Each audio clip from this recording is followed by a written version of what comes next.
Lorsque vous travaillez avec des données temporelles, des dates par exemple, il peut être important de bien préciser à Excel que vous voulez utiliser un axe de date et non un axe de texte pour bien suivre l'évolution du temps. Prenons un exemple. J'ai ici des compteurs, un même compteur que j'ai relevé à différentes dates. Je vais sélectionner l'ensemble des dates et compteurs et demander de construire un graphique en courbe, tout simplement pour représenter l'évolution de ce compteur à travers le temps. Voilà, ici, j'ai une échelle qui suit le temps. Regardez, j'ai des points sur le 1er, le 2e, le 3, le 4, le 5 mars, mais le 6 et 7, je n'ai pas fait de relevé.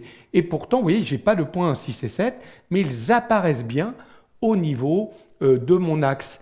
Du coup, il a bien placé le point ici au niveau de la date du 8, vous voyez. Et ici, j'ai un écart important d'une semaine. Et donc, du coup, il a bien géré l'ensemble des dates qui ne sont pas gérées entre le 10 et le 17. Ce qui, du coup, vous l'avez compris, permet d'aplanir un petit peu ma courbe. Regardez si je reviens sur ce graphique et que je fais un double clic sur l'axe. Je vais donc faire apparaître les options de l'axe. Et là, dans les options d'axe, vous avez vu, type d'axe, il a fait une sélection automatique. Mais vous voyez qu'il me propose du texte ou des dates. Donc date, bah, c'est ce qu'il a choisi ici, c'était logique, il a détecté qu'il y avait des dates dans ma colonne. Alors il aurait pu ne pas le détecter, et là, il aurait pu être intéressant pour moi de le préciser. Mais regardez, si je mets du texte, ça veut dire que dans ces cas-là, il m'a créé en bas, dans l'axe des abscisses, que des points pour les données présentes. Okay, on ne voit plus apparaître le 6 et le 7.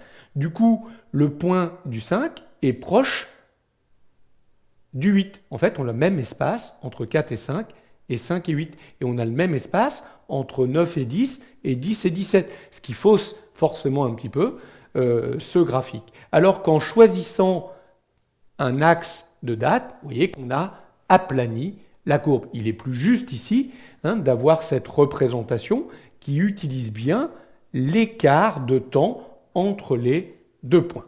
Voilà ce qu'on peut dire par rapport à ce type d'axe quand on a des données de date ou des données qu'on veut représenter comme étant des textes. Et évidemment, ça change un peu la représentation du graphique.